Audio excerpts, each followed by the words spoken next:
Live everywhere. Daily Co's Radio on netrootsradio.com presents David Waldman. Kagro in the Morning Show.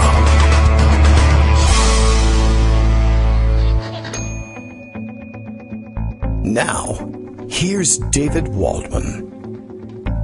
Hey, good morning, everybody. How you doing? It is Wednesday, August 7th, 2019. Time for yet another show. Big day today. It's Wednesday, and so we expect to hear from Joan McCarter at some point later on in the show. Lots going on Twitter this morning, carried over from last night. The president, I understand, is scheduled to show up in maybe Dayton, maybe Toledo, El Paso as well. I don't know if he's visiting each of them in the same day. I don't really keep track of that schedule. Only thing we really care about is golf, of course.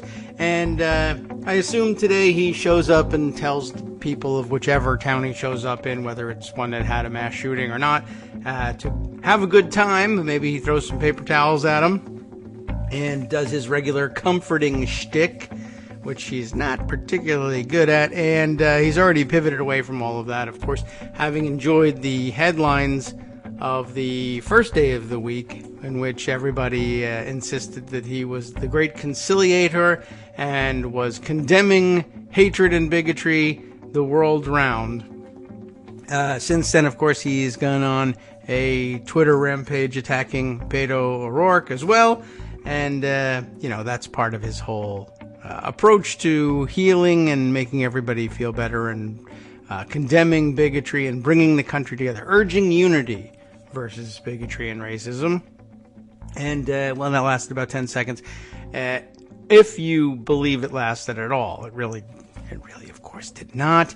The rest of the Twitter outrage of the morning, I guess, comes from Joaquin Castro having tweeted out a list. I don't know. I have to take a closer look at the actual list and see, was it his campaign that prepared it, or were they just retweeting something someone else prepared? I think it might have actually been his campaign. But it's interesting watching people take umbrage at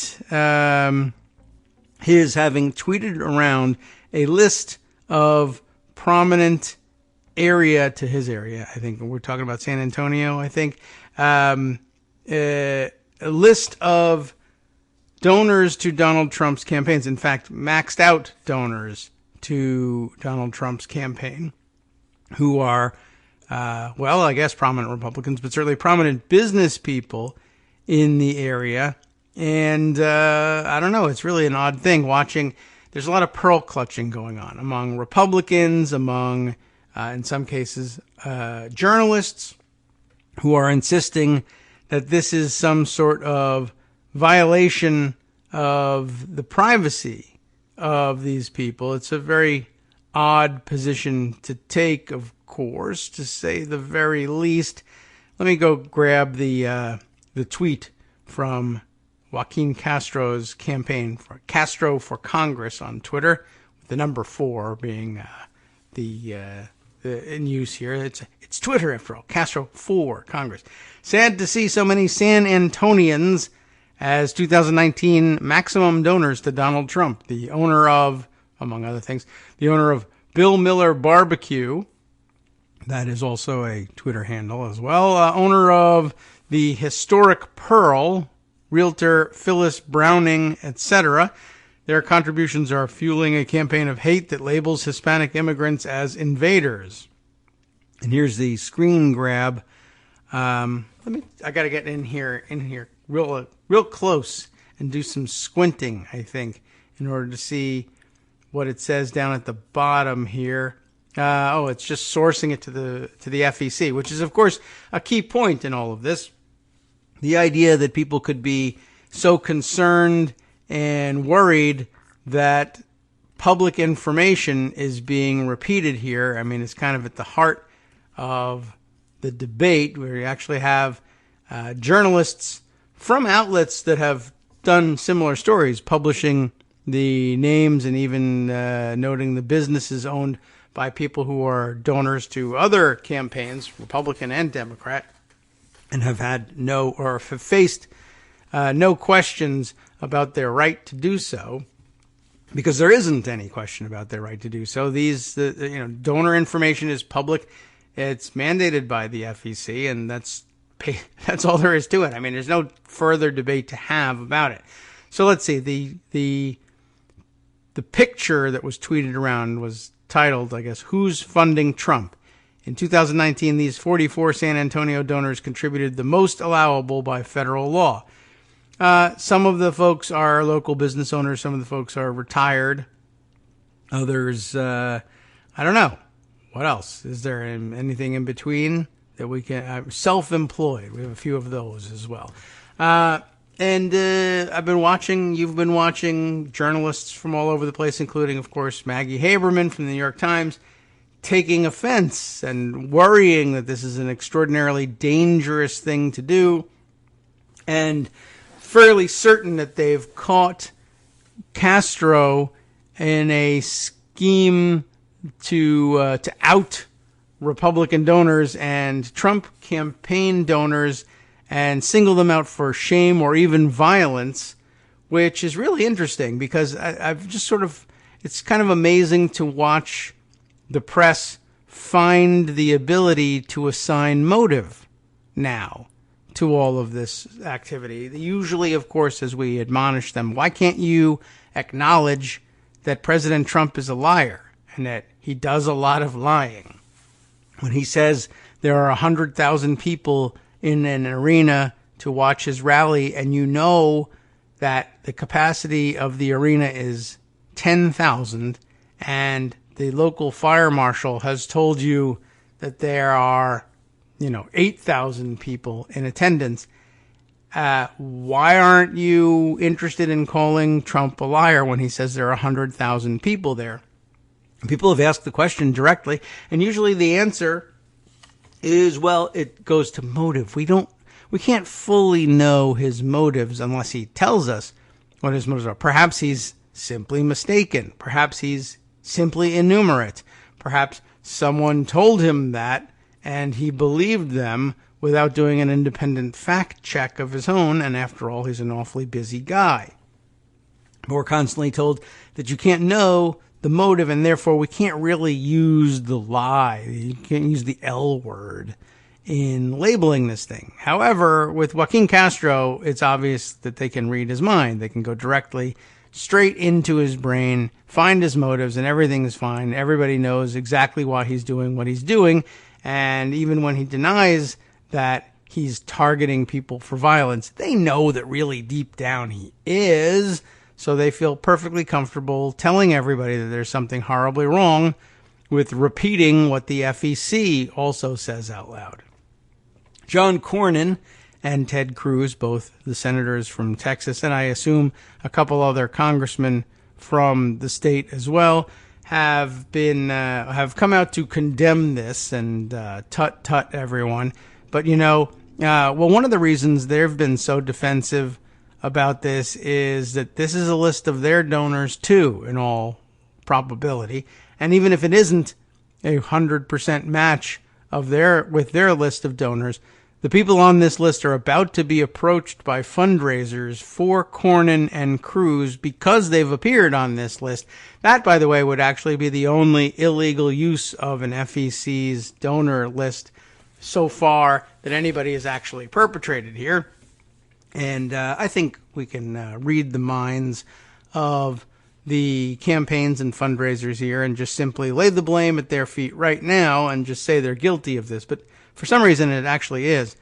It's illegal to comb over someone else's donor list for the purpose of creating your own prospects list or your own donors list and approaching them because they have made donations to a similar candidate or, for that matter, any candidate, similar or otherwise. I've done my own FEC research on this topic before, and I've been and I've done it as in the early days, working for a Democratic fundraiser, I've looked at the donor lists of other candidates, and you're warned at the outset that you're not supposed to cull that list for the purposes of building your own prospects list, which is seems incredible to me because, one, I don't know how you prevent that. And two, I don't even know what the definition of doing that is. After all, I was directed to do so, and I guess this was supposed to be in compliance with the law, but I was directed to do so to see, well, I'm interested in finding out whether or not a particular, these were Democratic candidates, a particular labor union has endorsed this candidate or not. And you can tell that's the case if you get back in the pre-internet and pre-Google days when you couldn't just look it up online and find the press release. You could see whether or not they had made a financial donation, and the way most unions worked was that there had to be a formal endorsement first, and that there could be no donation from their PAC unless there was an endorsement, and so it was an easy shorthand way of guaranteeing that an endorsement had been made. This was back in the days when people filed their paperwork too, of course. And but I did I did wonder what's the difference between using that list to build a donor list and using that list to see whether or not a certain union could also be approached about an endorsement for a different candidate based on whether or not they showed up in the competing candidates list. I mean, that is essentially the same use, right? And I wondered aloud about that, and I never really got a satisfactory answer. But I suspect that either, well, actually, I don't know. I figured it was either that was some sort of technicality that had been addressed by the courts and settled in favor of allowing such use of the lists, or it was a person asking me to do it who just simply either didn't care or didn't know that this would be close to the line, or knew enough to know that there was a line, but figured this didn't cross it. It was a very weird situation, and I didn't like it very much. But at any rate, if these people aren't already donating to the Cruz and Cornyn campaigns, A, I would be surprised, and B, if they eventually do contribute to the Cruz and Cornyn campaigns, you could make a pretty good guess that the campaigns made illegal use of these lists. Although they'll say, I wasn't looking in the FEC list, I was looking at Joaquin Castro's ad, and that is okay, and I can definitely build a fundraising list off of that because it's not an FEC report. That would be a real interesting case to try to make. Anyway, bottom line is, of course, money being speech in the political campaign context. This is that the insistence of Republicans and Republican activists on this front who insist that this ought to be protected and that money is speech, and that even campaign contributions and even disclosure of your funding of a political race ought to be able to remain secret, though they haven't yet arrived at that as a legal position that they've argued in court. But they have won on the question of whether or not money is protected speech. They've somehow come around, though, to the conclusion that actual speech about the speech that other people are making is an outrage and can't be tolerated in a free society. So, all right, well, it's a very interesting place to have landed for Republicans, but hypocrisy, let's say, no stranger to them in all of this. All right, so here we are. That's our opening for the show, which is now live. We are warned. The rest of you are warned anyway. I am reliably informed. The rest of you are on notice that Daily Kos Radio is live now. Thanks, Bill, for picking up the keyboard each morning to let people know. If you kids don't settle down back there, by the way, Kagro X, that's me, and that's how you can reach me on Twitter. I'm David Waldman. If you don't settle down, I'm going to dox this whole planet and really give you something to cry about. So you're fairly warned. I'm going to turn all of you in, and then that'll be enough for you. Then you'll keep quiet. Let's see, other fun topics of the morning include, oh, look at this, the very interesting response to Mike Pence's comment. I think everybody's eyes sort of rolled about this one. Mike Pence making the comment the other day that people ought to spend more time on your knees than on the internet. And he was talking about praying, you sick people. But everybody wondered, that seems like sort of an odd way of putting things. Spend more time on your knees than on the internet.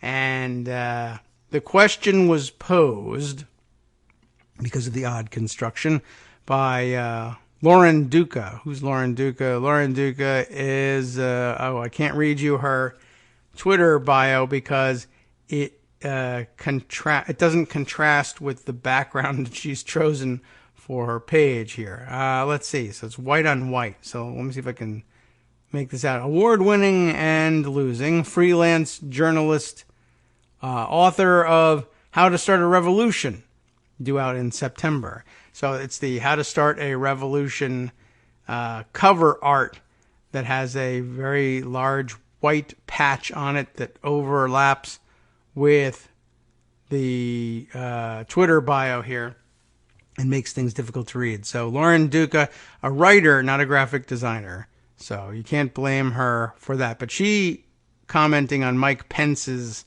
comments here, says, okay, who's going to tell him that that's somewhat odd construction? The question is answered, definitely not me, by Monica Lewinsky. So, that shows some real self-deprecating humor and maturity there. I mean, it really does. I mean, honestly, she could be in perpetual hiding all her life based on her involvement in some unpleasantness in the 1990s, but instead she's out there and upfront about it. So pretty good. Several people awarded her the winning of the internet for that comment, and I think she just about deserves that as well. Okay, that's an interesting place to have landed in the morning. I was not expecting that. Okay, let's visit Pocket here and see what I actually planned to discuss with you during the show today. I am sure that there were some other thoughts that I had about this thing. Oh, by the way, I guess one of them was on this, the topic of printing the names and publicizing the names of Trump donors. As Maggie Haberman was on the warpath about this, and other New York Times writers and other journalists from around the country came to her defense, I thought it was an interesting discovery that was circulated by Daniel Schumann of Demand Progress. He notes, thankfully for the record, did you know that the New York Times used to publish this information on its API? And he includes a link to a, let's see, was it a 2008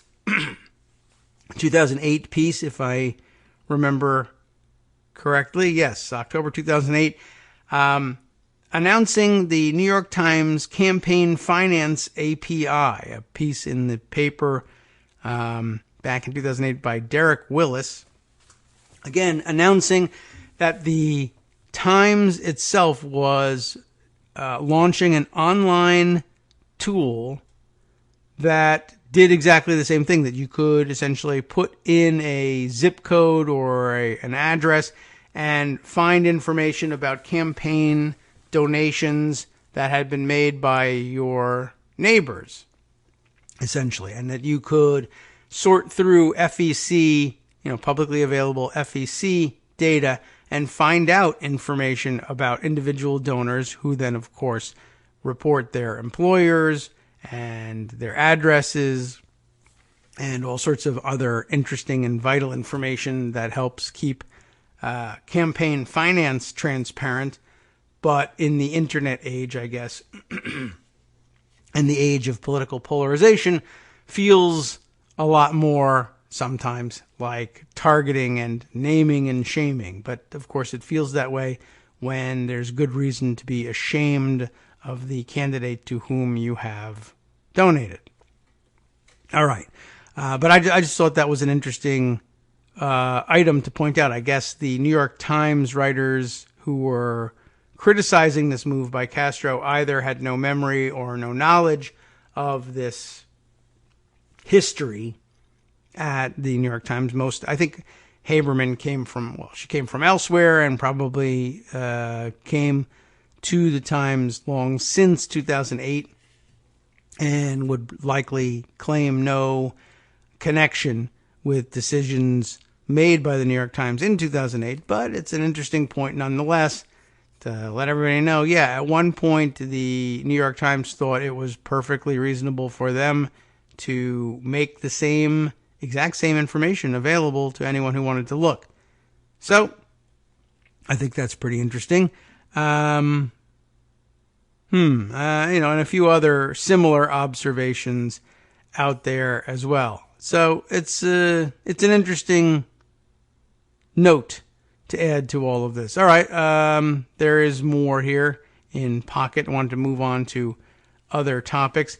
Another morning topic, probably well worth discussing, along in the vein of the president's admonition as a candidate that we, whoever we are, have got to make great deals, whatever great deals are. It's a phrase he hasn't used all that often anymore. I think he's dropped it pretty much as like his odd pronunciation of the word huge. You haven't heard much about anything huge lately from the president. But here's something that's upcoming that will be awfully huge, and it's the not so great deal on new planes to use as Air Force One, which will probably strike you as odd because you likely recall being told that the president had in fact made a great deal on the new Air Force Ones. And it turns out, well, you're wrong.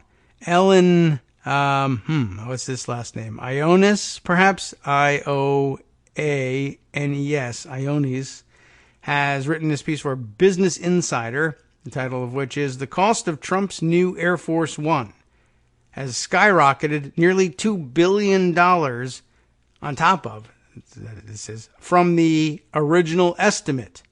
You may recall that Trump said he had driven the cost of a new Air Force One down. I thought he had said he had driven it down below $1 billion, or at least had knocked $1 billion off the price tag. And it turns out not only did he not knock anything off the price tag, but the figure he cited as having been knocked off is actually only 50% of the increase that has actually happened. So, wow, the great deals are just coming fast and furious here. Let's take a look at the piece here. It'll probably take us into the break to get through this. According to Air Force Magazine, I'm not a subscriber, but I am sure it's a great magazine, Donald Trump's new Air Force One fleet will cost a total of $5.2 billion, up from the 2016 estimate of $3.2 billion. Wow, that seems like it's going in the opposite direction. 2 Boeing 747-8s are being converted into VC-25s, the model used for VIP transport. They will serve as the Flying White House, and enclosed in quotes, scare quotes there, the Flying White House, starting in 2024, although Trump requested that they be ready for use in 2021. I don't know whether they're going to deliver on that, but he wants to be able to fly in these luxury planes that he is supposedly negotiating the price down on, though he is in fact negotiating the price up. So, I mean, there was at one point the excuse of spending all this money on Air Force Ones, but they weren't for his personal use after all, so maybe it wasn't quite such a scandal. But now he's insisting that it be a scandal, because if he were to win re-election, then he would be able to use these luxury planes, the price of which he has exploded. Oh, okay. So taking something that can't really be a scandal and turning it into one is great job for Donald Trump. He seems to be very good at it. Trump had boasted, this is the important part, that he struck a deal with Boeing to lower the cost of renovating the jets, which were originally built for a now defunct Russian airline, by the way, interestingly enough. That he boasted that he had struck a deal reducing the cost by $1 billion. Boeing will be paid $3.9 billion to build the jets for the White House. The additional $1.3 billion comes from associated costs like building hangars for the new jets. I would bet that they fit in regular hangars, but okay. Insider reached out to the Air Force for comment on the new budget estimate, but did not receive a response by press time. The new estimate is the first time the Pentagon has actually provided a complete budget for the project. The number was included in its first formal acquisition estimate for the project, Air Force magazine reported. While Trump has said his new designs for Air Force One were for the benefit of future presidents, there's been little discussion about what the upgrades actually are, besides a new paint job. Remember that? We heard about that one not too long ago. In a June interview with George Stephanopoulos, Trump showed off 4 variations of the same red, white, and blue paint jobs for the new Air Force One, departing from the baby blue color scheme that has been in use since the Kennedy era. Insider, Business Insider that is, previously reported that the new paint job looks quite a bit like the one on Trump's personal jet. Yes, that was a little odd. A Boeing 757, by the way. It's going to be top of the line, the top in the world. And it's going to be red, white, and blue, which I think is appropriate, Trump said. In the same interview, Trump said the new Air Force One is going to be incredible. We added things, he said, without elaborating. What a fantastic comment that is. That's actually the end of the article. We wrapped that one up. What a fantastic article. Some of these things are just stop short, it seems. Anyway, we'll be right back after 2 minutes to start short again. Hi, everybody. It's me, David. Let's change things up from the old fundraising pitch for just a minute and talk instead about how you can be a part of our show. If you've got a smartphone or any other electronic recording device, why not sit down and record a segment for us? Read us an important article and give us your take. Read one of your own original essays, or even just give us your commentary on something you'd like to share that's important to you. Then send the file to me at kagrox@gmail.com, and I'll try and work it into the show. Short segments, a few minutes in length, are easiest to fit in. And of course, I can't always guarantee that I'll be able to play everything, but if you've ever shouted at your radio or TV about something you wish was being covered, here's your chance to change that. Make the show your own. Send your submissions to me at kagrox@gmail.com.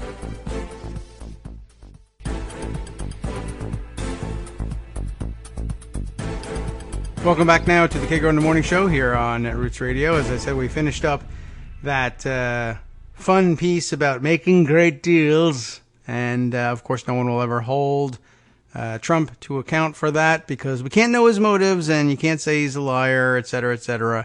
But Joaquin Castro basically did this. He must have increased the cost of the new Air Force One simply by, I don't know what, publishing the price list, I guess.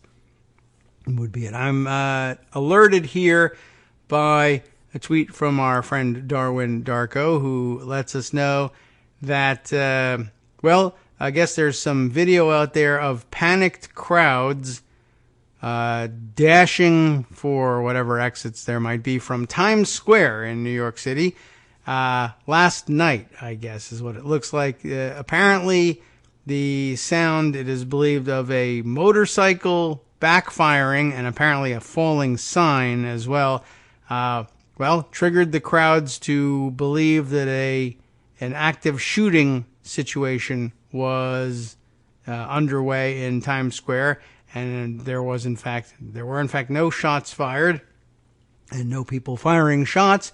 But I guess that's where we are here in America, and I can understand that. We've all got now PTSD from these public mass shootings, and anything that even sounds vaguely like a gunshot is likely to set off a panic like that. But it's totally normal, and it's what the founders intended, and there's literally nothing you can do about it. Don't even try. Stop asking, I guess, is the response from the Republican side. This is part of freedom. Everyone's supposed to be scared to death all the time and worried that they'll die in public at the drop of a hat.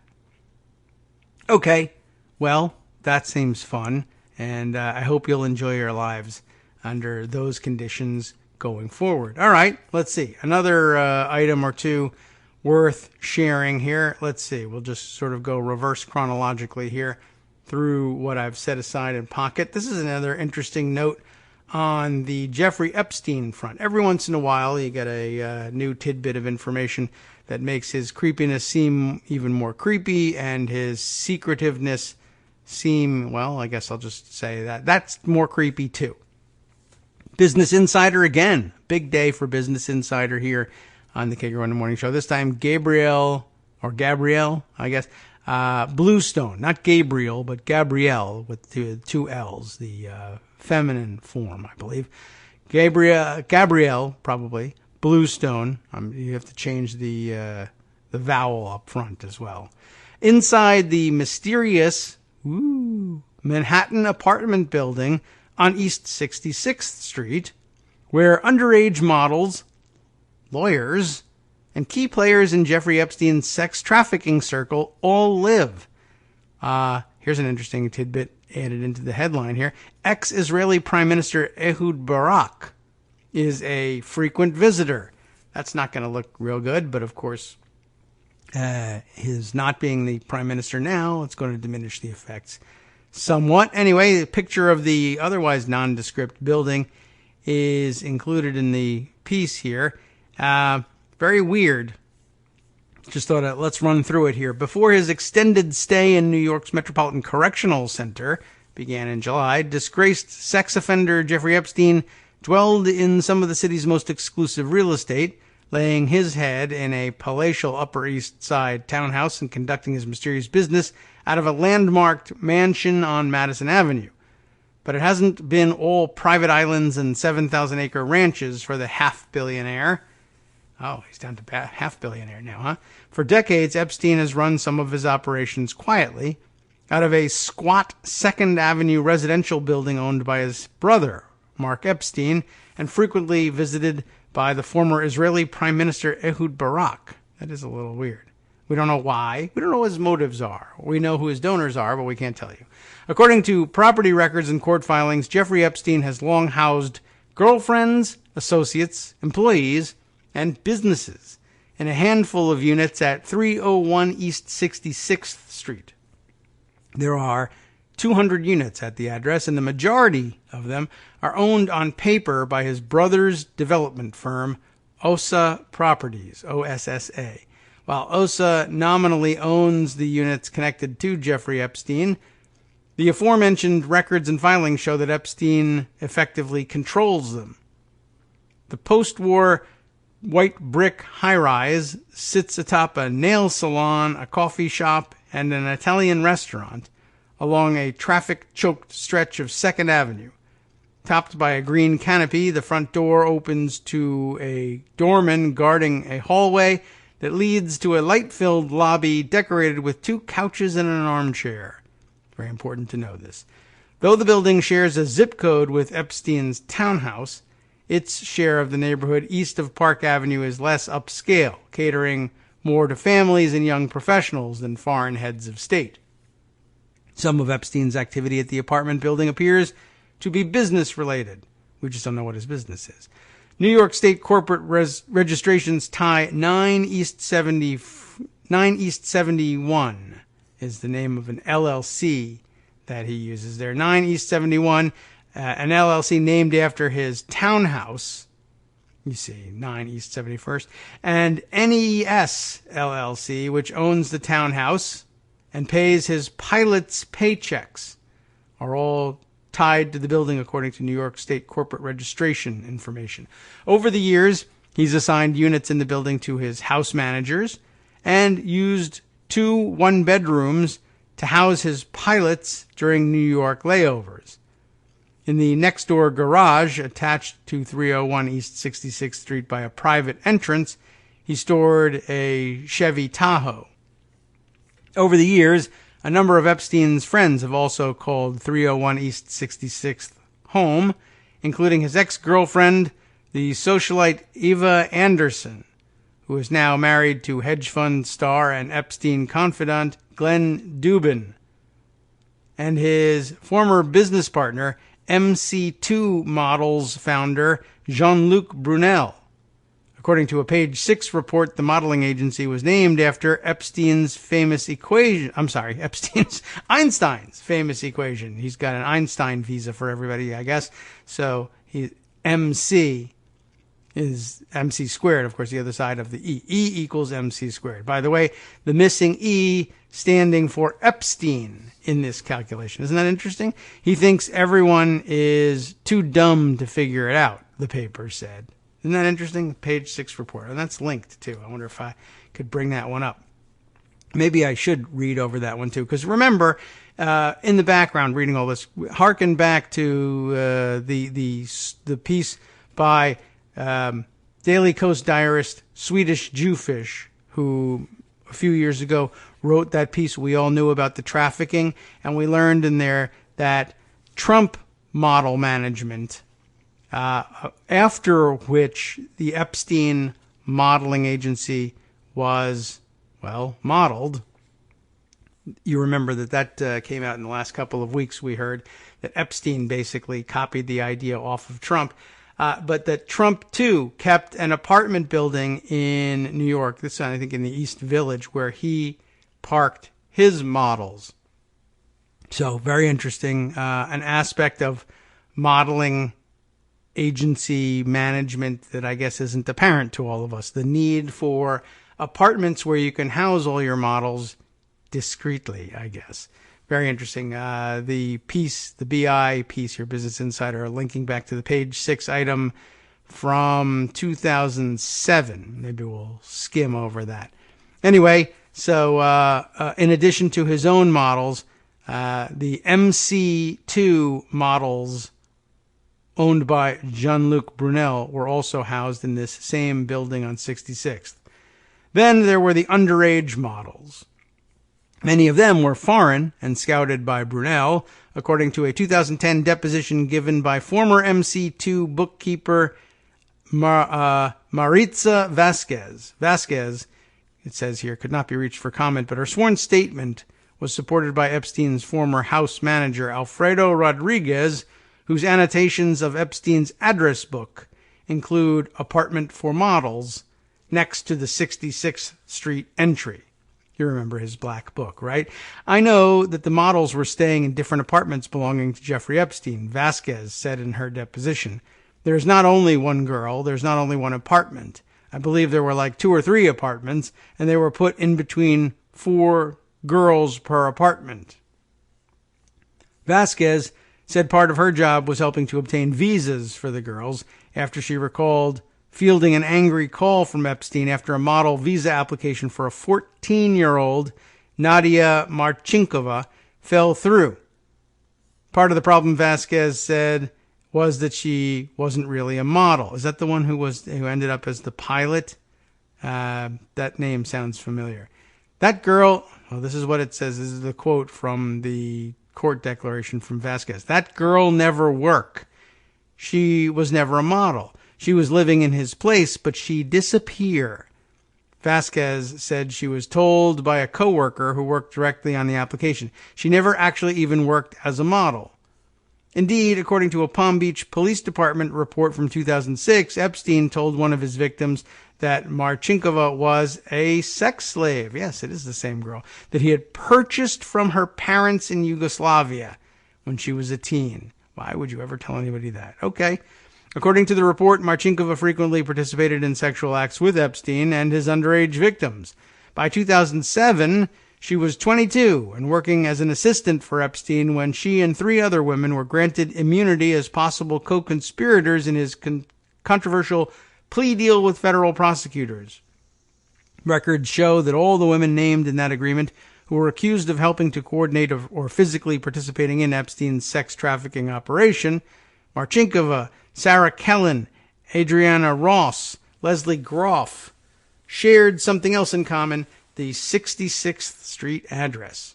It's not clear when Ross left the building, but Groff was still operating out of a 10th floor unit as Epstein's assistant and an employee of NES LLC in 2009, according to a deposition given that year by Epstein's pilot, Larry Vysotsky. The company, now registered in the Virgin Islands, is still active. In March, after a judge invalidated Epstein's plea deal, someone operating as NES LLC shipped a 193-pound tile and carpet extractor from Epstein's private island to his Manhattan townhouse. Very interesting. I think we took note of that at some point and wondered, why would that have happened? Both Kellen and Marchinkova, who later shortened her name to Marchenko, continued to live or work at 301 East 66th Street for the next decade, records show. The building is the active registration address for Marchenko's company, Aviloop, remember them? Aviation, Aviloop, and was listed as the delivery address for Kellen's company, SLK Designs, up until this month. A group of young model types photographed with Epstein in 2016 have also been linked to the building, according to public records databases. According to court documents and his attorney registration files, Epstein's lawyer, Darren Indyke, used a 10th floor unit as his primary office address for nearly a decade. He also used the address to receive mail for his corporation, DKI PLLC. It was later listed as the point of contact for Epstein's private foundation in 2008, another thing he probably copied from Trump.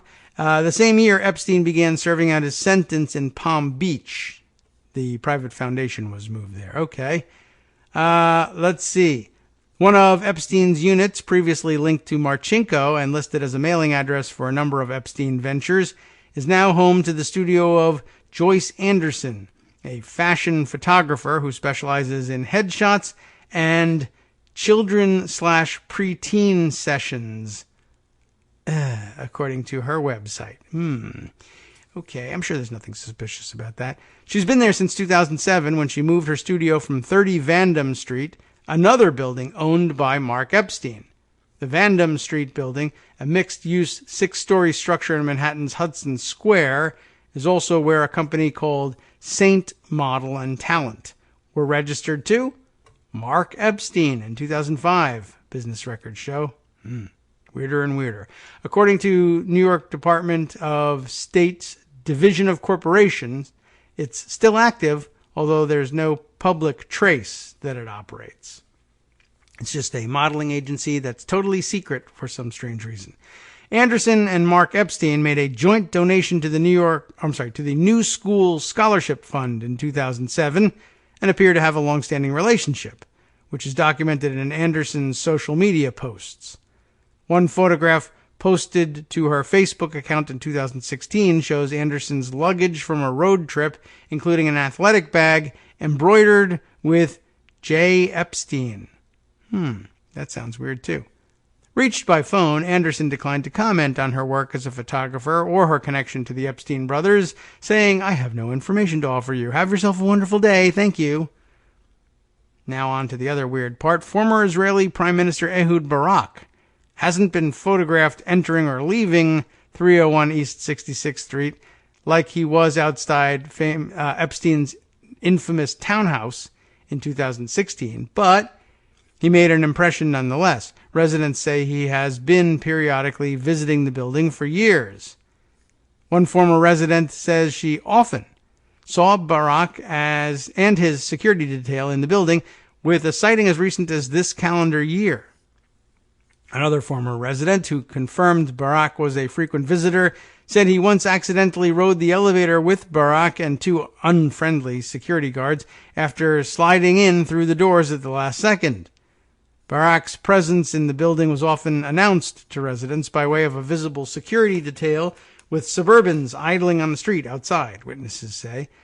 One source who visited the building in 2017 recalls seeing what the source described as Mossad agents, meaning Israeli security guards, waiting downstairs, and former residents said at least one member of the security team would typically be posted in the lobby with an earpiece when Barak was upstairs. On at least one occasion, the former resident said NYPD officers were also stationed outside. Barack's name and contact information appeared in Epstein's Little Black Book, which Gawker published in 2015. His name had been circled by Rodriguez, the house manager, who had stolen it and tried to sell it to lawyers representing Epstein's victims. According to the Washington Post, Rodriguez told FBI agents that he had circled the names of witnesses to Epstein's activities. Barack admitted to the Daily Beast last month that he had visited 2 of Epstein's Manhattan residences and his private island, but denied meeting any girls there. He kept the details otherwise vague, telling the outlet that he and Epstein ultimately met more than 10 times and much less than 100 times, but I can't tell you exactly how many. I don't keep count. Barack didn't mention the state of Florida in his statement, but Alan Dershowitz testified in a 2015 deposition that Epstein maintained a suite of guest bedrooms in his Palm Beach home, which were assigned to people like Senator George Mitchell. Wow, I haven't heard his name in this before, or didn't take note of it, but okay. Ehud Barak, prominent guests who would stay in his house. Barack is now reportedly working to dissolve a limited partnership he formed with Epstein in 2015, saying he didn't realize at the time of their agreement that Epstein's crimes involved minors. A spokesperson for Barack did not respond to a request for comment. A doorman on duty at the building last week confirmed seeing security details outside, but said he wouldn't be able to determine if any visitors to the building were underage, suggesting at one point that a 30-year-old reporter standing in the lobby could be a teenager for all he knew. Sounds like a bad answer. Epstein's brother Mark has also long denied any knowledge of his brother's activities in the buildings. I don't live in that building. I don't monitor who uses the apartments, he told Crain's New York last month. I'm not sure who pays it, but Jeff's been renting there for years. Reached by phone, Mark declined to answer any questions, referring a reporter to previous statements before abruptly hanging up. In response to an emailed list of questions, he wrote, "We didn't get disconnected. I hung up on you. Be clear about that." Okay, well, now it's clear. But in the interview with Crain's New York, Mark denied any business crossover between his company, OSA Properties, and his brother. When a 2004 Harlem charter school filing characterized OSA as, quote, an affiliated New York City real estate investment company of his brother's investment firm, J. Epstein and Company, he characterized it as a mistake. There's no business relationship between those entities, he told the newspaper, but records show at least 2 1991 filings where OSA's address is listed as 475 Madison Avenue, the home of J. Epstein and Company, and a charitable foundation named Epstein Interests. It's also the same office where Jeffrey Epstein's attorney, Darren Indyke, first registered a company called E-Management. According to court documents, E-Management was operated by Brunel, the owner of MC2. Wow, this all wraps up pretty neatly. Since its inception in the early 1980s, J. Epstein and Company has had only one public client, the billionaire Les Wexner, remember him, who apparently gave Epstein the $70 million townhouse he now calls home before their personal and professional affiliation ended in 2007. And remember from whom the middle owner bought that Palm Beach property over which Trump and Epstein competed and then fell out, and which Trump finally bought and then sold to Rybolovev, who tore it down, paid him $95 million, and then tore down the house. Remember that? Lex Wexner was in that deal too. It turns out that the mansion that he gave to Epstein isn't the only patch of New York real estate that Wexner transferred to an Epstein. Mark told Crain's New York that he bought the units at 301 East 66th in the early 90s from Wexner. His brother tipped him to the opportunity. But a former classmate of Epstein's interviewed in James Patterson's book Filthy Rich made it sound like more of a partnership. He was a diamond in the rough, you see, Gary Grossberg told Patterson.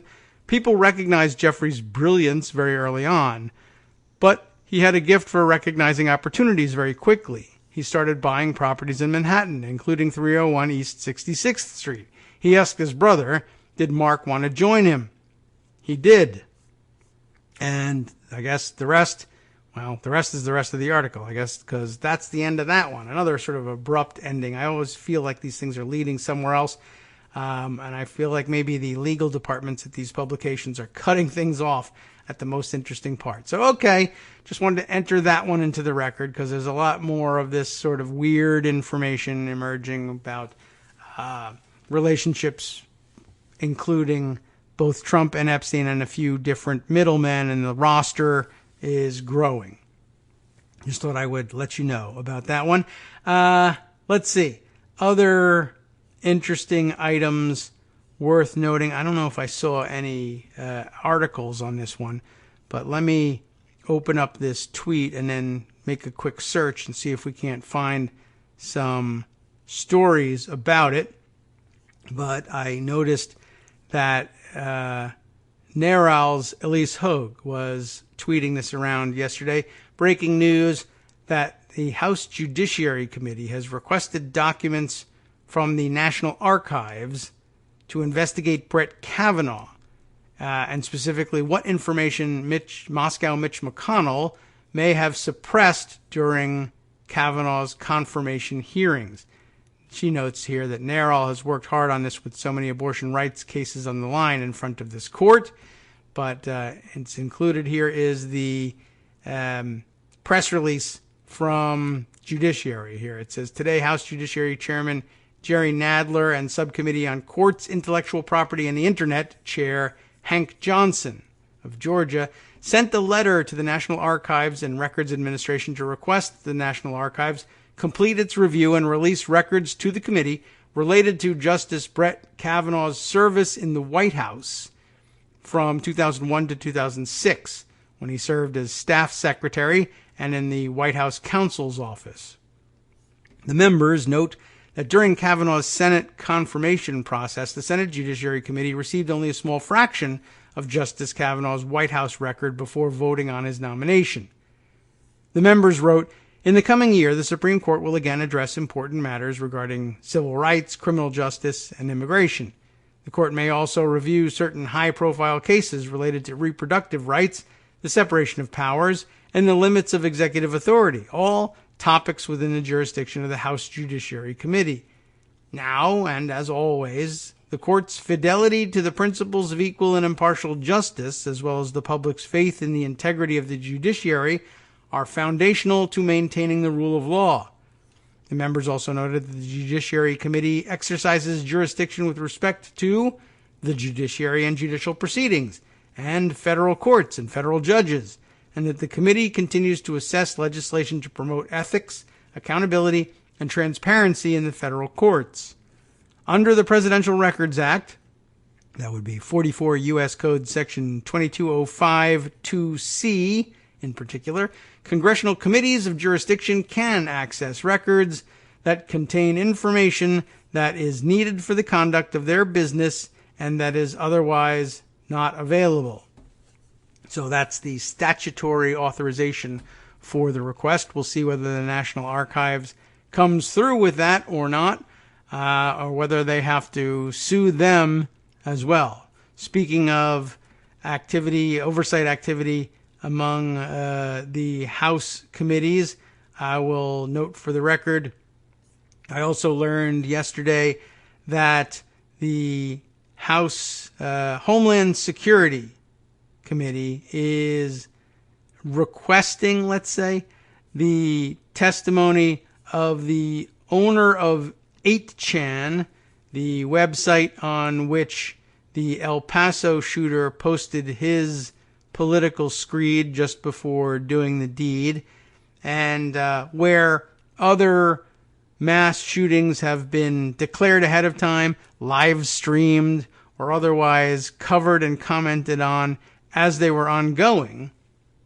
raising an awful lot of suspicion, of course, about just what role in our society this 8chan nonsense is playing, and who knows what the hell it is that they're up to, and is it really just a den of criminals and weirdos that probably ought to be looked at an awful lot closer than it has been in the past.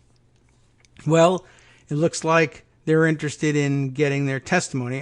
Talking Points memo covered the story, and we can read a little bit about that one. But I'm wondering where this is likely to go in the end. Homeland Security Committee asks 8chan owner to testify on string of extremists. Christina Cabrera wrote this for TPM. The House Committee on Homeland Security on Tuesday requested the current owner of the site 8chan to testify in front of Congress after investigators discovered that the suspected El Paso gunman may have posted a hate-filled screed on 8chan shortly before allegedly killing 22 people in a shooting spree on Saturday. Committee Chair Benny Thompson from Mississippi and Ranking Member Mike Rogers, a Republican of Alabama, sent the site owner, Jim Watkins, a letter detailing their concern over not only the El Paso shooter's alleged manifesto on the Hispanic invasion, as he called it, but also the fact that the New Zealand mosque shooter and the Southern California synagogue shooter had both posted white nationalist ravings on 8chan before carrying out deadly acts of violence this year. So, obviously, they're very interested in what's going on there. I guess at this point it is a request for testimony and not a subpoena. But I have doubts about how far they're going to get with this thing. 8chan at the moment has been taken offline, which is probably a wise move. But I guess it's worth noting here, as it does in the article later at the bottom, the original founder and former owner of 8chan, Frederick Brennan, told the New York Times on Sunday that the site needed to be shut down in the wake of the El Paso shooting. But I think the current owner, I don't know if it's noted here in this piece. I'll have to scan a little more closely, but I thought I had read the other day that he's not even living in the United States. So it will be awfully difficult to subpoena and enforce a subpoena against him. So they're making the request now. But I'm not so sure that this is going to yield anything. We'll be right back.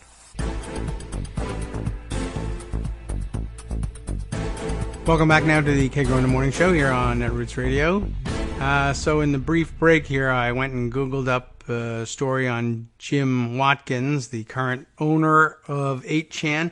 And you'll never guess what outlet came up first, and I clicked on as a result. They must be doing some great Google promotion there at Business Insider. Just thought I'd point that out, and I think it's, I don't know. I'm getting a little concerned, and maybe I need to spread my net a little further, but for the sake of convenience, I'll bring you Ben Gilbert's quick write-up on the bizarre life of 8chan owner Jim Watkins, the middle-aged veteran who decamped to the Philippines and runs a pig farm. That is a little odd, but we have at least one member of Congress who allegedly runs a pig farm as well. Although I don't know what kind of hands-on experience they actually have, but they claim an awful lot, and in some graphic detail at that. Joni Ernst. Okay. Anyway, let's see. The man who owns and operates one of the most notorious corners of the internet once described himself as, quote, a very boring person. He is anything but, although, I don't know. The answer probably lies somewhere in between. Jim Watkins is the owner and operator of 8chan, a hate-filled forum that prides itself on free speech above all else. In 2019, that dedication to free speech included 3 manifestos published on 8chan that were suspected to have been written by mass shooters. As of Monday morning, 8chan is offline and doesn't appear to be coming back anytime soon. Here's what we know about Jim Watkins, the middle-aged man who farms pigs in the Philippines and operates 8chan. Watkins is in his mid-50s, lives in the Philippines, and refers to himself as a, quote, serial entrepreneur. That's always a suspicious label in my mind. Before building websites, Watkins was in the U.S. Army for nearly 20 years.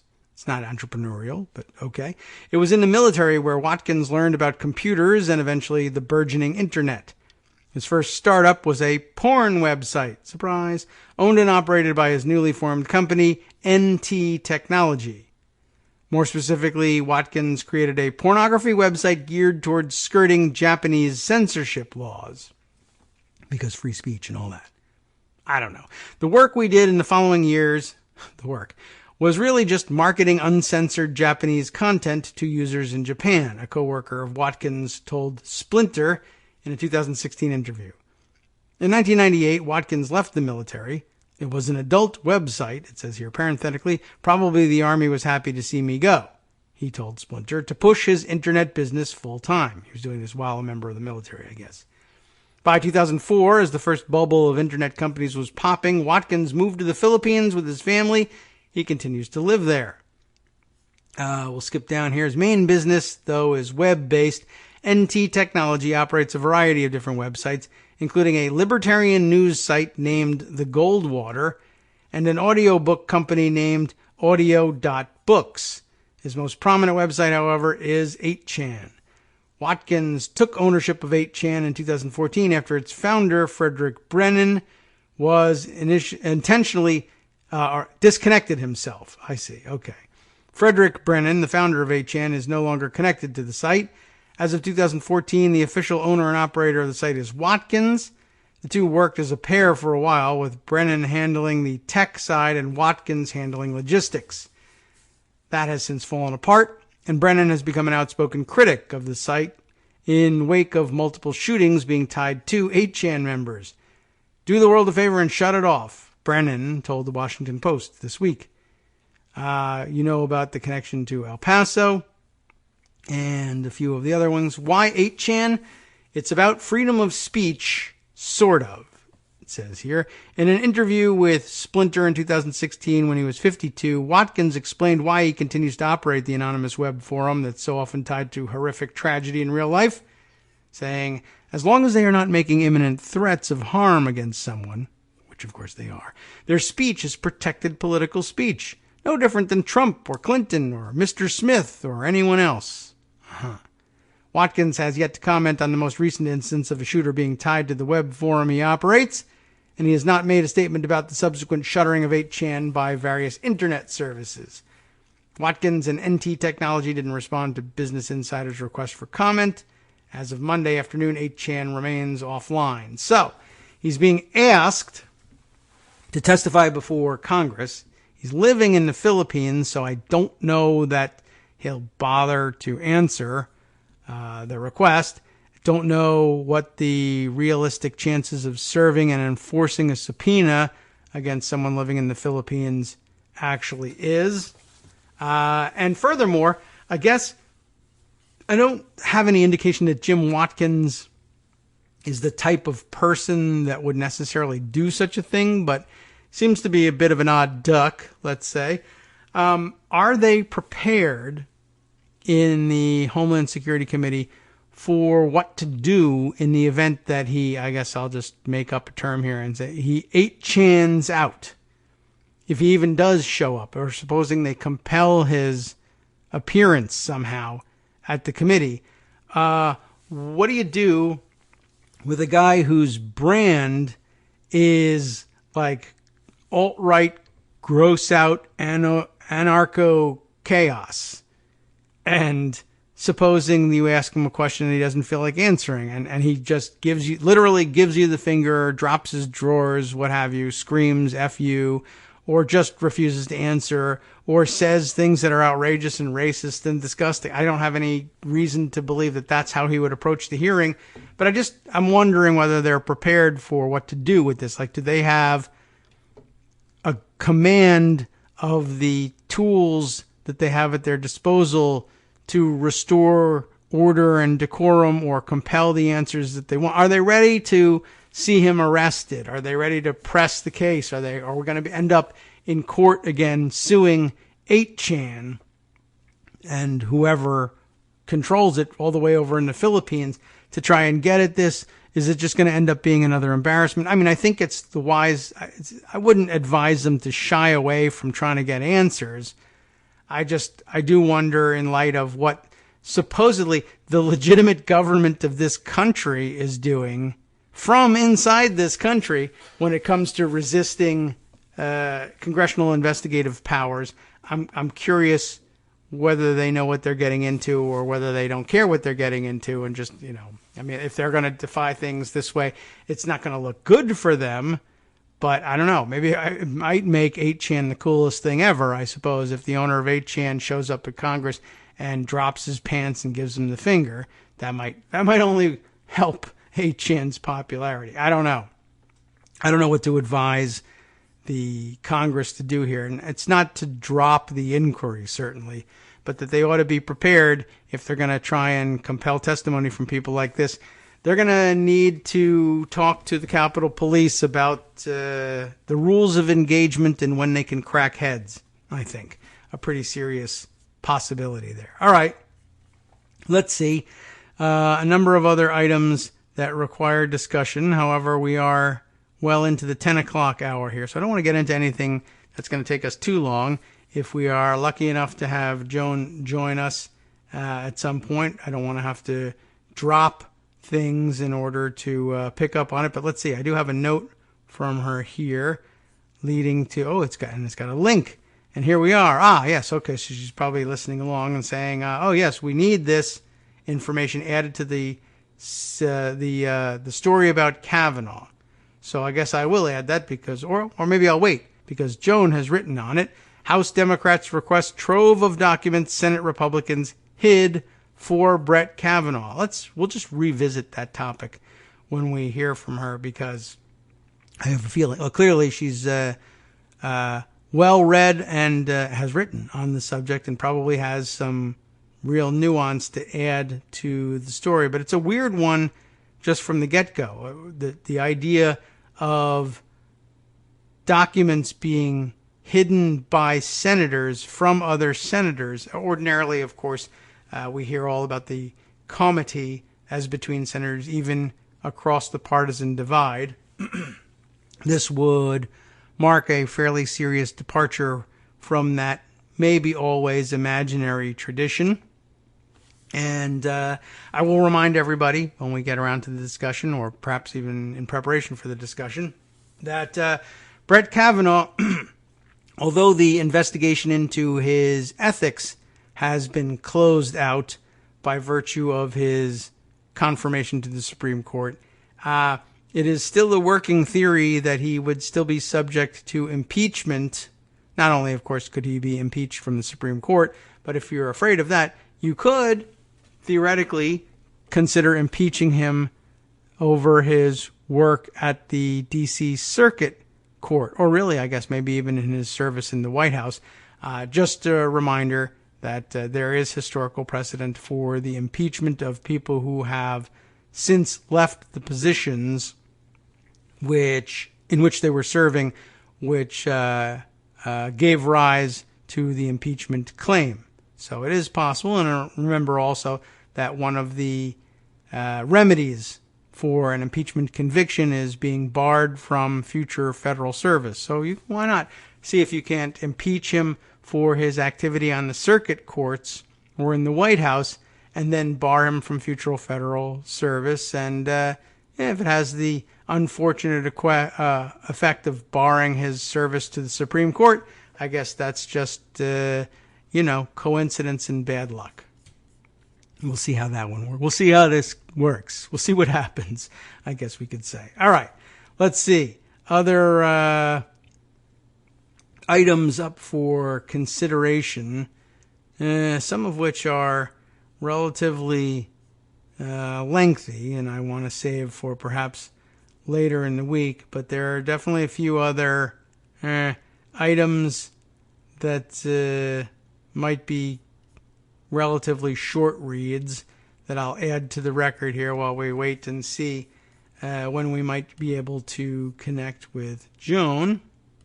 And, a couple other interesting notes to add on the short stories here. First, Mark Sumner's piece from the end of July. I've actually had this socked away since then. Michael Flynn, our favorite notorious spy serving in the Trump administration and now, of course, convicted of lying to the FBI. Michael Flynn admitted meeting with Putin and may seriously need that new lawyer. He fired his old lawyers and has gotten new ones. I was curious about the impact of having admitted meeting with Putin when we have known for a long time that they were seated next to one another at the RT gala dinner back in, 2015 or so. I suppose it's possible that you could claim that you were at the dinner but didn't meet Putin.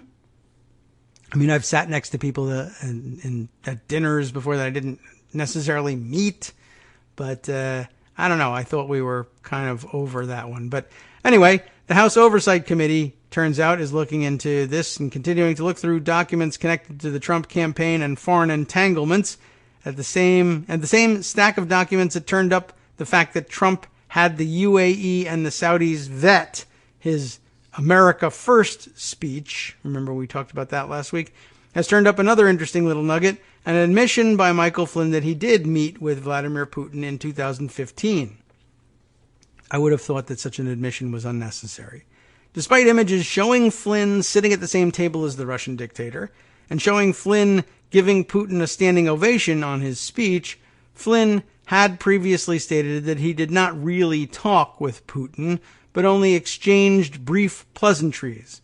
However, as Politico reports, Flynn wrote in December of 2015 that, quote, I had an interesting trip to Moscow, parentheses, I did meet with Putin, unparens there. The incident is just one of many such points covered in a new report from the Oversight Committee. Here comes Joan. We'll finish up paragraph here. But the incident is just one of many such points covered in a new report from the Oversight Committee that we discussed last week that focuses on involvement of Flynn and others in transferring nuclear technology to Saudi Arabia. A February report from the committee covered statements from whistleblowers who expressed concern over the connections between the Trump White House and the Saudis. The second report comes as a result of the House investigators combing through 60,000 documents, some of which were also reviewed as part of the Mueller investigation. So, I guess we'll switch back topics here, but we'll use this as a transition point and say this, I guess, shows the value of getting your hands on large troves of documents that have previously been hidden from public view, as is the topic of the renewed interest in Brett Kavanaugh that you were sharing with us. Joan, good morning. How are you? Good morning. I'm fine. Okay. Let's get right down to business here. Well, I don't know if you remember, but in the rushing through of Kavanaugh, Grassley decided that he did not need to wait for all of the documents from the National Archive. Didn't need to wait for them. Okay. Didn't want to. He requested them, asked okay. for them, was going to get them. They told him there were so many. How many pages? Millions of pages. Really? 3.85 million pages of records during his time in the White House, the George W. Bush White House. Yeah. As both staff secretary and in the White House counsel's office. Okay, yeah. So National Archives was getting them together, said they can't get these until probably later in October. Grassley said, okay, never mind. We'll just go ahead and force this thing through without them. These are the documents that the House is going for. Because the archives did end up compiling all of them. They're there ready, waiting for somebody to read. When did they finish compiling them? Or are they just finishing now? Sure. Okay. I'm not sure. I mean, it doesn't make a great deal of difference. As long as they're getting them now, I mean, it would have made a difference beforehand, but how interesting. Okay, so, well, as you know, this White House not interested in vetting anyone, and they outsource the vetting to whoever feels like Googling, I guess. If you'll remember, McConnell was not really keen on Kavanaugh. Had told the White House. I guess you're right. Yeah, but then once the White House decided to do this, okay, we're doing Kavanaugh and we're going to do this however we can, and if that means hiding 92% of the documents relevant to his public life, his public service, then that's what we'll do. So what does ring a bell. What Democrats were relying upon mostly in fighting Kavanaugh were statements he made in his previous two confirmation hearings for the D.C. Circuit. One was back in 2004 and then again in 2006. It didn't take in 2004. They brought him back again for 2006. Oh, yes, okay. And a lot of, to be charitable, misstatements by Kavanaugh. about those things. So that's one of the things that the Judiciary Committee is going to be looking at. We know he lied. We know he lied. We in his 2004-2006 hearings, and probably carried those lies through hearings last year for getting to the Supreme Court. Feinstein, Leahy, other members who'd been through the process with him before and had statements from him that were directly contradicted with information that they then received later, like how involved he was while he was at the counsel's office in nominating judges, in vetting and putting judges forward for Bush. Mm-hmm. And whether issues like opposition to Roe v. Wade came up in those discussions and in those emails when they were nominating judges. Right. He said they didn't. Of course they did. He said he wasn't really involved in these processes. They have emails where he's essentially orchestrating these nominations. So it's one of the things that House Judiciary is looking at doing is finding ways that they can force him to recuse on certain issues like abortion when they come before the Supreme Court. Or at least I guess they hope they can. They can make the case to say he has to recuse. And he can say, no, I won't. He can say, I like beer. No. Right. So. He's pretty good at that. Okay, so I expect that at some point in the future he would refuse, but it's worth pursuing information that could at least demonstrate his hypocrisy at the time, if that's ever worth anything to anybody. Well, and the other thing that they put in their letter was sort of a direct threat that they are considering legislation now to reimpose, well, not to reimpose because it's never been there, to impose the judicial code of ethics that all other federal judges have to adhere to the Supreme Court. Yes. And that seems like a relatively good idea, although I'd be curious to read over the debates originally in which they, I guess, decided, well, maybe it's not such a great idea for the Supreme Court. And I imagine they were just worried about all sorts of political attacks being launched against members of the court, but in the meantime... and in previous years, Supreme Court justices may have been incredibly partisan, but, they were vetted. Yes.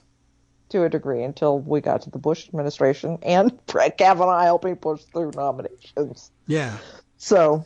And I guess, having pushed through some of those nominations, he had a pretty good idea of how much leeway he'd get in being able to hide his previous track record. I have hidden the track record of others. I assume I can have mine hidden now that it's my turn. Yep. Okay. Well, 3.85 million pages of documents does seem like an awful lot. Although, I'm curious whether did they even bother making this kind of request when he was nominated to the D.C. Circuit? I mean, is it essentially the case that they've been waiting for these papers since 2004? Or did they not bother with it when it was just a circuit court nomination? I think they probably didn't bother with it then. Seems pretty odd. I mean, then it would have been like a fairly recent posting it was still current, I guess, posting at the White House the first time around. But okay, well, and then 3.85 million pages of records, of course, doesn't necessarily mean that they're all separate records. Some of those things that I'm sure he had to produce they're going to be duplicate emails. Or things, reports, if he was working in the White House counsel's office, easily could reach into hundreds of pages. That's a pretty darn big tranche of stuff that the Senate didn't get to see. Right. So it'll be real interesting to see what comes of that. And what's not in there, and which is the sort of outstanding question that we're all thinking about, is how did his couple $1 million of debt get paid off? Yeah. Before he came before the Senate to be nominated to the Supreme Court. That's still looming out there. Even if he was paid $1 for each page of records not turned over, that still doesn't quite explain paying off a sizable home and a country club membership and some significant credit card debt, etc. All those baseball tickets. That's right. Well, he was photographed at the games, so he did go in many cases. So, but that doesn't really answer the question. All right, you did go with there tickets. are going to be other lies in there uncovered. We know he lied about how involved he was in warrantless wiretapping and torture discussions before the OLC decided that those things were A-OK. Right. So there's going to be a lot there. Well, yeah, you would think anything that looks inside the legal reasoning of the George W. Bush White House is likely to turn up some pretty unsavory material, at the very least. And he may end up having to recuse on a number of, or ethically being required to recuse, but not recusing himself. But not doing it, yeah. All right. Well, and, it's entirely possible you build up a strong enough case that by the time it comes around to we have a Democratic Senate and president, he's impeachable. It could happen. It could, at the very least, strengthen arguments for doing some reforms around the Supreme Court for diluting his power there, whether it be term limits, impeachment, which of course is what we would all love to see, or adding more seats, something. Yeah, and that would be a legitimate inquiry at that point. If you're talking about adding more seats, you might want to have some discussion about what we expect of people who would occupy those seats. Yeah, and it's important for restoring faith in the Supreme Court. Yeah. Senators are going to have a personal interest in what happens to a person who's demonstrated to have lied his way through the confirmation process.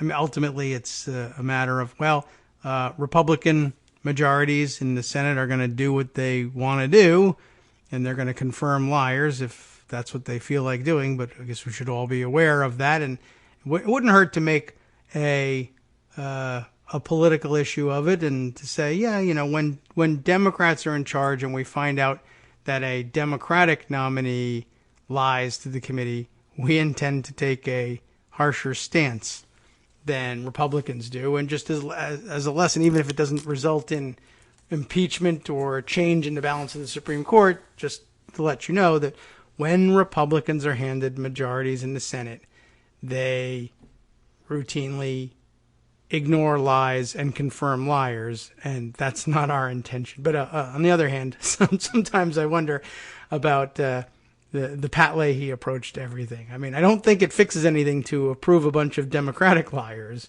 but no, it does infuriate every once in a while when you realize, these rules really only they're only valued by Democrats. Republicans have no interest in ethics rules, applying them, or even having them exist. It's just something that gets in their way, and that they eliminate when push comes to shove. We need to confirm somebody who's an obvious liar, or just do it, and we'll get rid of the filibuster on it too. Yep. So. And when Democrats are back in and try to get rid of the filibuster on legislation, we'll scream to high heaven about how they're destroying the institution that we all so revere. Yes, right. Exactly. So, that it'll be pretty clear when the time comes who's telling two different tales, but no surprise there. All right. I guess our next break about coming up here, so we'll regroup and take a few minutes off to check into whatever else we want to include in today's rundown. But I guess we hit the mark on this one. You were ready with the story on that, so appreciate that. Let's see. we'll give a few minutes, as I said, to discuss what else might be coming up. They are, of course, Congress is in recess, but lots of pressure on them to come back early, whether officially or both houses, or just the Democrats who control the House, or even the senators who don't control the Senate but could show up and make trouble during some of the pro forma sessions. We can bring up that topic right after this. Good plan. Sounds good. Hi, it's me, David Waldman, your host for Kagro in the Morning, with a brand new interruption to say thanks to all of you who support the show. Remember when I told you that our average monthly donation was about $7, for which you were getting 2 great hours of news and entertainment 5 days a week, and how that came out to about 70 cents an hour? That's a pretty good deal. Except it's wrong. The math actually works out closer to 17 cents an hour. It is hard to beat a deal like that, and even harder to send your kids to college on. Thankfully, Patreon.com makes it easy to make that work. Patreon, Patreon.com, is the simple, secure way to make recurring monthly contributions to support our show. Just search for me or the show name on the site, and they make it easy to crowdfund the show so that the power of our numbers can keep the show going for just a few bucks a month. Once again, thanks so much for all your support.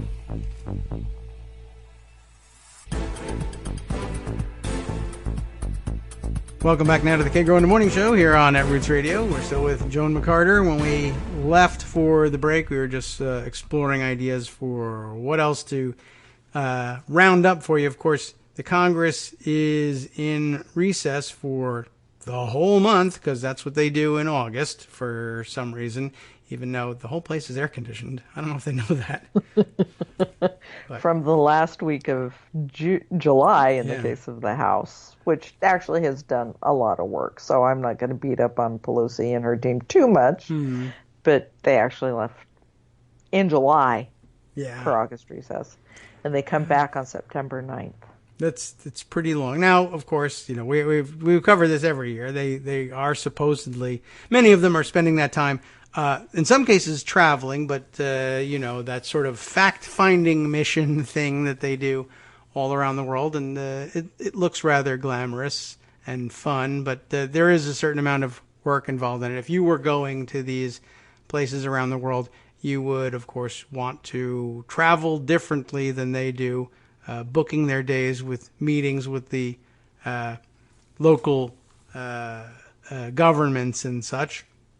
But that's how they make their excuses for these things. But also they spend an awful lot of time, usually, back in the district. And back in the olden days, when people did such things, meeting with constituents in order to maintain their electoral coalitions and remain in office. But increasingly, particularly with Republicans, it seems, who run the campaign in a box that comes from the NRCC, and they have almost nothing to do with their local constituencies except convincing them that if I have an R after my name, I'm good, and if I have a D after my name, I'm bad. No reason to meet with those constituencies. Just put out complaint letters. What one of my senators is doing, and he's making this into a virtuous kind of thing. He's trying to. Mike Crapo is visiting unincorporated towns, like the one I grew up in, Corral. All right. He's going to spend half an hour in unincorporated towns at people's houses where like 6 people live.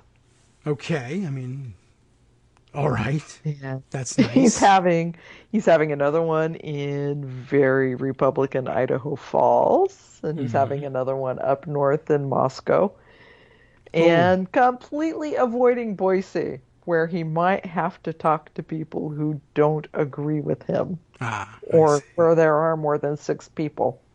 Yeah, well, interesting framing. I'm getting in touch with rural Idaho, and that's extremely important, and it is.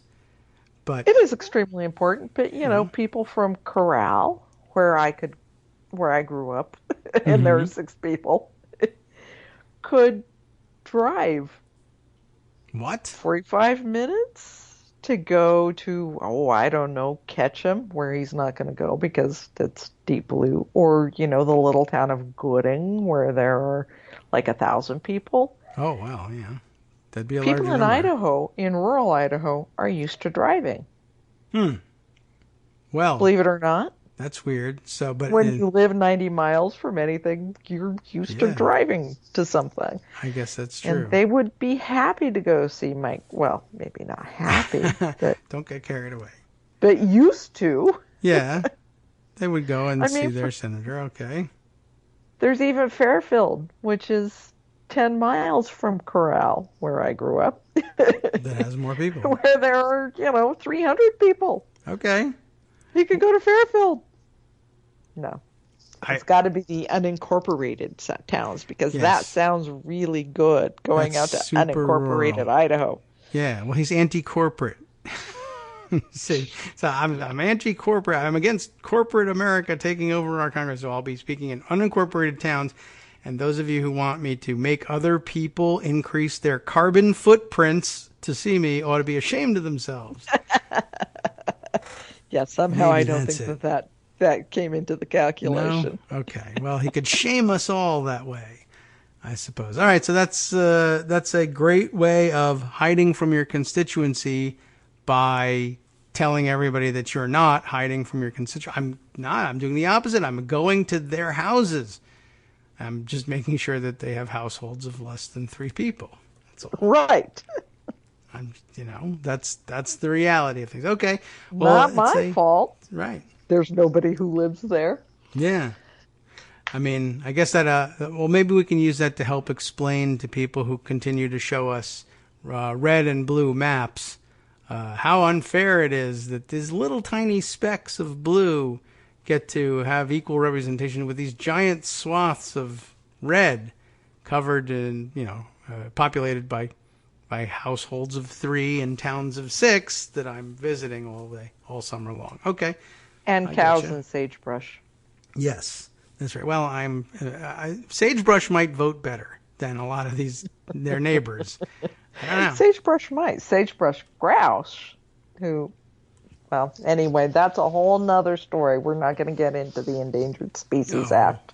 What? That's all right. And Okay. one more indicator species that's about to get wiped out by the Trump administration that happens to reside in my area. Okay. Because that's just depressing.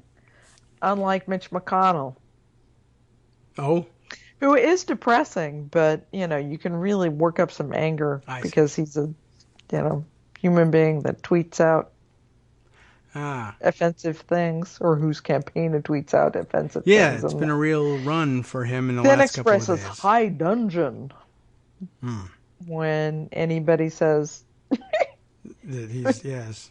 maybe you're kind of full of it. Did you see his reaction yesterday to the protesters who came? There were like 30 of them outside his house. I did hear about that, and that's a real trigger for Republicans. Outside my house. And they were calling for violence against him. Oh. Because somebody had a voodoo doll. Oh, I see. And a needle. Oh. Well, needles hurt.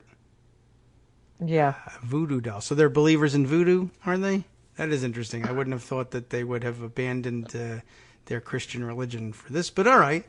By this I mean, of course, Mitch McConnell. Obviously, you can only take offense at that if you're a believer in voodoo. Otherwise, it's just a person with a doll and a pin. Making a joke. Yeah. As people do, or blowing off steam, as they sometimes do in other locations. As far as I'm aware, nobody had a cardboard cutout of Mitch McConnell that they pretended to strangle, or nobody put cardboard cutouts of tombstones saying R.I.P. Mitch McConnell on his lawn. Okay, well, so that's still available as an idea, you mean? You can still do that? Yeah, there are templates out there, Okay. from the McConnell campaign. Yeah. People wanted to deploy them. Okay, well, so far it hasn't happened, but I guess he had a bit of a rough couple of days. I guess this is their annual big political deal, which I still can't believe they continue to call Fancy Farm, but they do, and I guess that doesn't strike people in Kentucky as weird, but it should. It should. I don't know what the origin of that name is, but I don't know. Maybe I don't care. For next time. Maybe in preparation for next time. But Yeah, he was. I know that reports are that he has been unnerved by the popularity and the speed with which the Moscow Mitch thing has caught on. And he was met with the Moscow Mitch chants at Fancy Farm. And I guess that's a place he's used to being able to run amok. That's where these photos of the abuse of the cardboard cutout of Alexandria Ocasio-Cortez were photographed, and where I guess the tombstones were there too, I think. Yeah. So one of them had Merrick Garland's name on it. Oh, really? So he's laid him to rest, has he? Okay. Yeah. Well, he does keep saying that, or people keep referring to the Senate as the graveyard of legislation, and I think he's himself has been calling himself, he's the Grim Reaper. He's the Senate, Grim right? Reaper, yeah. He's grim. And that was the context of the tweet that his campaign sent out. Oh, okay. Talking about him being the Grim Reaper of socialism. As represented by Merrick Garland. On the tombstone. Yeah, that was the picture they sent with it. Boy, their favorite trope. They sent this like 5 hours after El Paso shootings. After the massacre there. That's the big deal. I mean, it's inappropriate at almost any time, but right after, of course, we found out about another mass murder. Here's, Mitch McConnell sending pictures of gravestones. Okay, at least he's not inciting any violence. That was ill-timed, to say the least. But maybe they were just surveyor's marks. And when we all pointed it out, it's still there. They didn't delete it. They didn't take it down. They didn't apologize. No, I mean, I'm sure they view it as separate, but like I said, this is par for the course for them when they tweet out pictures of politicians with crosshairs on them, and then those people get shot.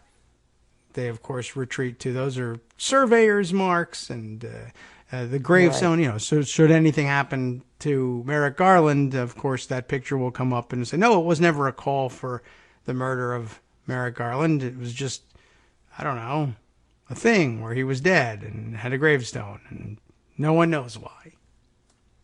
His nomination we were talking about. And of course, they had room on the tombstone to say nomination of Merrick Garland, but they didn't. All right. Well, he's in trouble himself. I mean, not only, of course, does the Moscow Mitch thing catch on, but I've seen some commentary. He's had some physical difficulties. He fell and broke his shoulder. I will add that after all of that, the tombstone and everything, Massacre Mitch has started trending as well. Oh yeah, he's getting it from all sides, because it was pointed out pretty quickly. As I mean, his own theme of being the Grim Reaper, as he says, of socialism, reminds everybody he's also was the Grim Reaper of efforts to do anything to prevent any more of these, or at least the increasing number of mass machine gun murders, essentially. But also that he is the guy who is the Grim Reaper of doing anything about election interference from the Russians. So, the two hottest topics possible at the moment when they're at their peak, we are reminded by Mitch McConnell that he's the guy standing in the way of doing anything about either of them, even though everybody says they want something done. There's a third one, too. Protecting people with pre-existing conditions and saving the Affordable Care Act. There's a huge pile of bills sitting on his desk that came over from the House. Mm-hmm. There are two on background checks. There's election protection, and there's protections for people with pre-existing conditions. All of that's sitting there. Those are the three things that people are really focusing on right now. Yeah. And Mitch McConnell is being the Grim Reaper. Mm-hmm. And he's upset that people have noticed that. Yes. So that bothers him a great deal, and now he's fallen and broken his shoulder, and I don't know, maybe his insurance company. Which is apparently real. I mean, he tweeted out a picture of himself in a sling. I'm sure it could also be a very handy excuse to, say I can't come back to D.C. Oh, but true. we'll give him the benefit of the doubt. We'll believe him.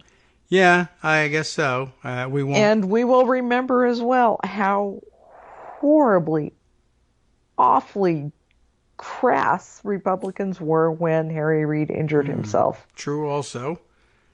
Right, an so he injury may that be in took for out his some more. eye. Yeah, they may be in for some uncomfortable moments themselves, but and who knows? Maybe his insurance company will say, well, he's it's a pre-existing condition. He had turtle bones. It's no fault of ours. We don't have to cover this. But I'm sure he's got terrific insurance, and of course, you can always go to the office of the attending physician for excellent free care, which is socialism. But never mind that. I'm going to benefit from it, so it's not socialism, and I'm going to take advantage of it. But realistically speaking, I mean, you mentioned Harry Reid. That's a very real issue for him. Mitch McConnell's not young. No, he's not. And recovering from a broken shoulder is not easy at any age. And at 77 or so, I think so. And people are not going to be mean about this because maybe it has something to do with his childhood polio. Maybe he has some difficulty walking. We're not going to be mean about it because we're not Republicans. Yeah, although, what can I tell you? I'll It's be a life little and bit happy. mean about it. It was awfully, awfully convenient for him to do this. Yes. To not be able to come back to D.C.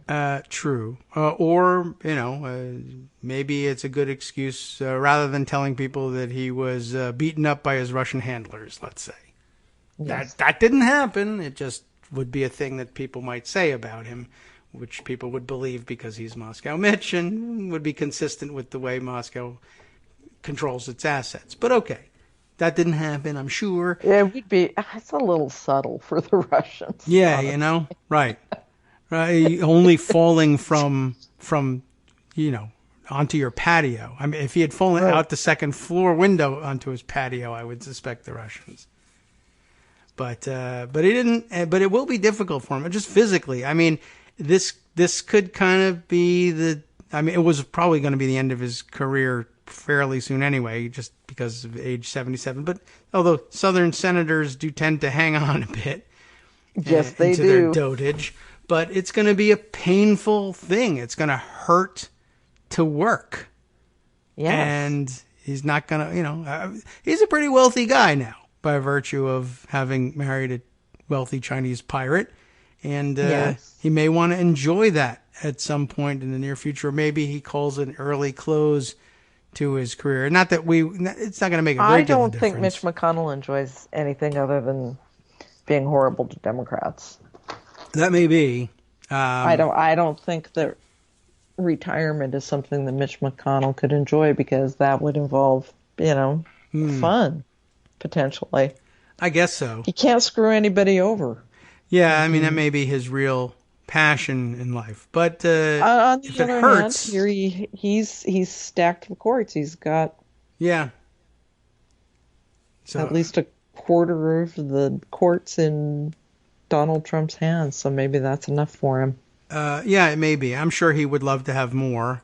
But what I'm getting at is, if it's physically painful to stand there and do this stuff, I don't know. My heart bleeds for him. Yeah, he's not the tough guy by Kentucky reputation. has 2 disabled senators at the moment. Yes, that's true. They might want to think about what's going on down there. But Rand Paul had an operation on his lung, which he says is a result of having been, attacked by his neighbor, which, what can you do? That's local politics. I can't get involved. The guy's, what can I tell you? His neighbor is angry, and I don't get involved in those personal disputes, and everybody's taking personal responsibility. I can't help you on that one. But so he's laid up, and I guess he wouldn't necessarily. I don't know how soon he would be able to return to Washington, even if they called them back. But he's at least a little bit younger, but no word on his prognosis for full recovery there. But he said he should be able to return in September. Okay. Well, I mean, he was there with the damaged lung. I assume with the repaired lung, he could look forward to being back fairly soon, spending more time on the floor. Right. Doing his thing. I guess so.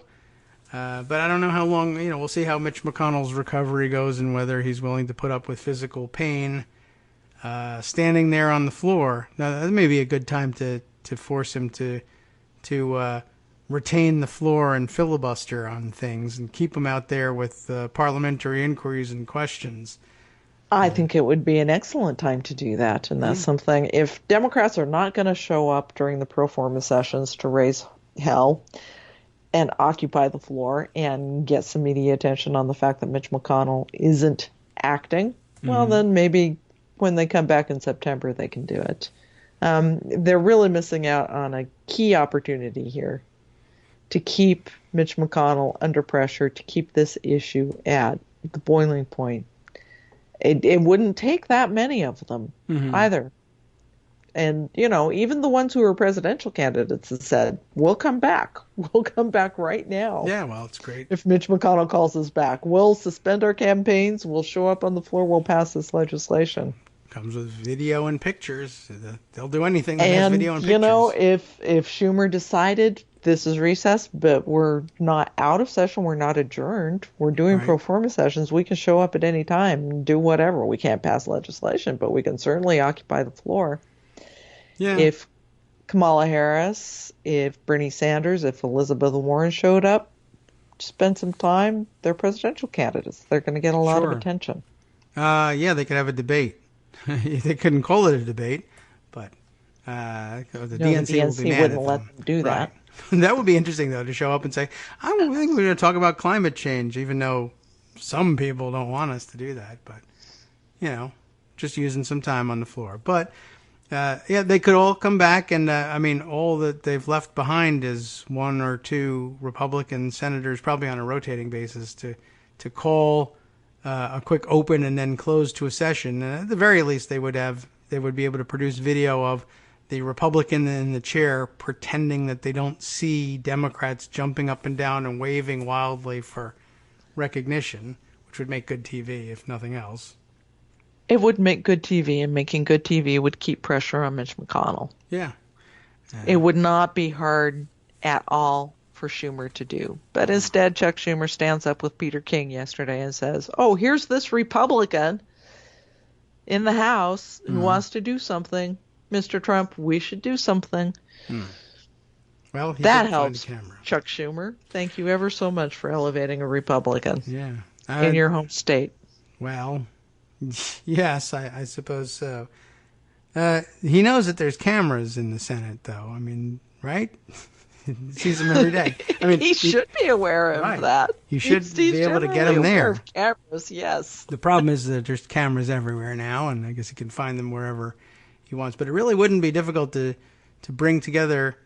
Democratic senators are not a rarity on the Eastern Seaboard, and can reach Washington with ease, and then get back to their home states if that's what they wanted to do. But yeah, and any of these pro forma sessions where they gavel it in and keep the Senate in session for all of 5 seconds, if Democrats showed up and sought recognition, unless the person in the chair really was a hard-nosed parliamentary operator, at the very least have a couple hours of Democratic senators. They can certainly stand and ask to be recognized and make unanimous consent requests to take up legislation and force the one or two Republicans who have been left behind to do all the objecting and get them on record doing it, campaign against them with it. Rand Paul got in all sorts of hell just a few weeks ago for being the one to object to bringing up the 9/11 First Responders Fund bill, which eventually did get passed, but he was in the hot seat for a week having to answer for that. So you can do the same. It makes for good TV. I guess so. I'm just saying, Chuck. Okay. He's listening. No, he's not. He's a big listener to this show.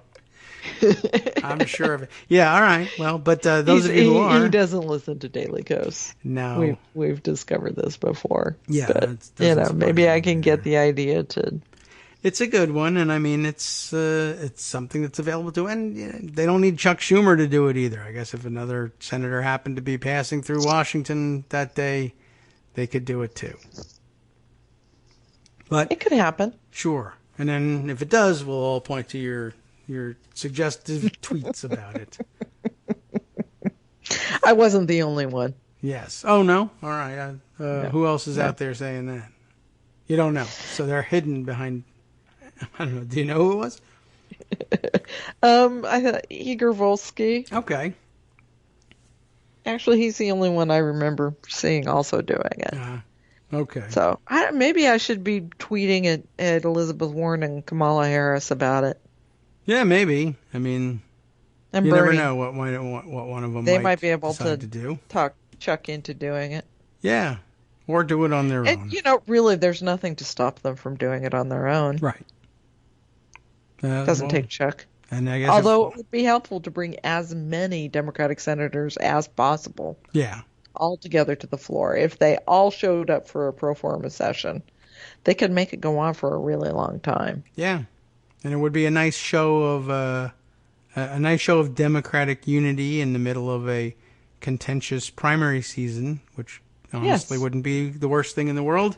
Maybe And it's it a matter would of, also be a nice message to send to Dayton, Ohio and El Paso, Texas to say at least somebody cares and wants to do something. right, and isn't going to swing by and say something dumb like "have a good time" or something. Yeah, which they're going to be subject to today. Yeah. Which is Trump going to both today, or one today and another the next He's day? going or? to both today. Yeah, because he hates being away from his bed. Yes. Okay, so I HEU don't got know a if half he's a day. bringing paper towels with him. Yeah, his specialty there. Yeah, and I guess neither of the local governments particularly excited about it. And El Paso, I guess, has particular reason to be annoyed about it because he hasn't paid for police overtime for his last visit. Nor, by the way, has he paid and for with the rally late fees, site. it's up above $500,000 now. It's $520,000 or some darn thing. Right. Why does he hate cops so much, I wonder? I don't know. No one ever seems to accuse him of that when he doesn't come up with the money for police overtime. And he also hasn't paid the venue that he used for the rally. But at least that's just a... I don't know. I don't know whether there are Republican activists who own the place or what. But he just leaves wreckage all over the place. I just reminded of the time during the campaign, those little girls that he had dressed up in those little red, white, and blue outfits that did singing and cheerleading of some sort for him at the rallies that he never paid. I can't remember who they were. But, yeah. I missed that one. Oh, yeah, he doesn't pay. Yeah. He just doesn't pay. It's amazing. I mean, maybe we ought to be encouraging him to have these rallies increase the number of people who get stiffed for the costs of these things. That might help. Yeah, although I gather that they don't care. They just aren't reality-based people. All right. Well, I don't know. Yeah, the local governments, however, do care. Yeah. I mean, there are 10 cities. Yeah. 9 others besides El Paso that Is that he's right? stiffed. Yeah.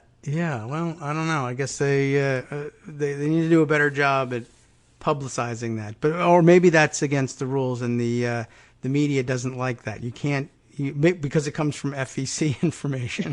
Right, that has to be hidden. That's it. That public information can't be seen on Twitter. That's got to be it. I don't know why it upsets them so much. All right, man. Anything you can think of that you need to sneak in before it's time to close things out? It kind of feels like a slow day, except we'll wait for the latest outrage from Trump's visits. It's so far a slow day. Yeah, okay. Well, we can accept John that. Cornyn is a waste of skin and oxygen, but that's not news. No, that's true. That doesn't count as the news category, but it is true. And I agree with you there. Yeah, he's leading the charge and taking umbrage at Joaquin Castro here. I am fascinated by that, and I think sounds like the media is just going to keep digging on this one. Not digging into who's paying for Trump's hatred and bigotry, but who's... For Democrats, yeah. just maybe trying to shine a light on that. Yeah. it's pretty interesting watching them try to invent reasons why their reporting on donors is different from other people reporting on donors, and basing it all on knowing Joaquin's internal dialogue and motives, which they can never seem to discover in time to call Donald Trump a liar. Very odd. Very odd. Okay, well, thanks for coming by, and we will check in with you again soon, and say hi to all the 6 people in Corral and other I will. places. I may have to go actually crash this town meeting, this unappropriated town meeting. All right. Well, it'd be interesting to see them try to throw you out. We're at capacity. So, yeah, bring a camera and or a phone camera anyway. That's what people like to use these days. And let us know how it goes. We'll check in with you next week. Thanks for coming by, as always. Bye-bye. Take care. Time now to hand things over to Justice Putnam for the West Coast Cookbook and Speakeasy coming up next. From Daily Kos Radio on networksradio.com.